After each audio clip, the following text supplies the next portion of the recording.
ముద్దమందారం సీరియల్తో రెండు తెలుగు రాష్ట్రాల్లో జనాలకి బాగా దగ్గరైన తనుజ హౌస్లోకి వచ్చినప్పటి నుండి చిన్న చితక విషయాలకి ఎమోషనల్ అవుతూ ఎప్పుడూ కిచెన్లోనే ఉంటూ మూడీగా ఉండడంతో ఈమెపై భారీ ఎక్స్పెక్టేషన్స్ పెట్టుకున్న ఈమె అభిమానులు నిరాశకి గురవుతున్నారు.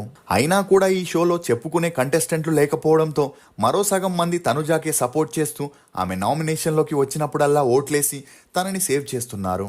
అయితే బిగ్ బాస్ సీజన్ 9లో అడుగుపెట్టాక తనుజ కొన్ని షాకింగ్ నిజాలని వెల్లడిస్తూ తను కెరియర్లో సక్సెస్ఫుల్గా దూసుకుపోతున్నప్పుడు ఇండస్ట్రీకి దూరం అవ్వడంతో తన ఫ్యాన్స్ తన గురించి ఆందోళన చెందారని, తన తండ్రికి సినిమా ఇండస్ట్రీ అంటే నచ్చదని, తను టీచర్ అయి మంచి గుర్తింపు తెచ్చుకోవాలని తన తండ్రి ఆశపడ్డాడని, అయితే తను చదువుకునే రోజుల్లో తనకి మోడలింగ్, యాక్టింగ్ పై ఇంట్రెస్ట్ ఏర్పడి తన పేరెంట్స్ కి చెప్పకుండా ఒక మూవీలో యాక్ట్ చేయగా ఆ విషయం తెలిసి తన తండ్రి తనతో మాట్లాడడమే మానేశాడని, ఇప్పుడు బిగ్ బాస్ షోకి వెళ్లిన విషయం కూడా తన తండ్రికి తెలియదని, తెలిస్తే ఖచ్చితంగా తనని శిక్షిస్తాడని, అయినా కూడా ఈ షో ద్వారా తన తండ్రికి మంచి పేరు తీసుకొస్తానని, తన తండ్రి మళ్ళీ తనతో మాట్లాడేలా చేస్తానని తనుజ చెప్పడంతో ఈమె వ్యాఖ్యలు అన్ని చోట్ల హల్చల్ అవుతున్నాయి. అసలు తనుజ తెలుగు సీరియల్స్ నుండి వెళ్లిపోవడానికి గల కారణాలేంటి? తనుజ గౌడ పవన్ సాయి మధ్య అసలు ఏం జరిగింది?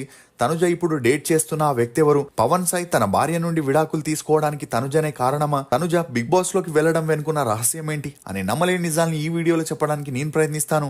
మీరు మాత్రం ఈ వీడియోని పూర్తిగా చూడండి.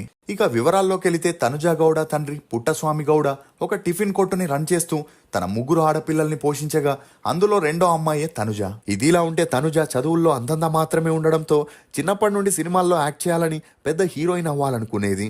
కానీ ఈమె తండ్రి మాత్రం అందుకు ఒప్పుకోకపోయినా తల్లి సపోర్ట్ చేయడంతో తనుజ తన తండ్రికి తెలియకుండా గాంధీనగర్కి వెళ్లి ఛాన్స్ల కోసం ట్రై చేస్తూ ఉండేది. అలా ట్రై చేసేటప్పుడే దందే బాయ్స్ అనే కన్నడ మూవీలో హీరోయిన్ గా చేసే ఛాన్స్ రాగా ఆ మూవీ రిలీజ్ అయి అటొచ్చి ఇటు వెళ్ళిపోయింది.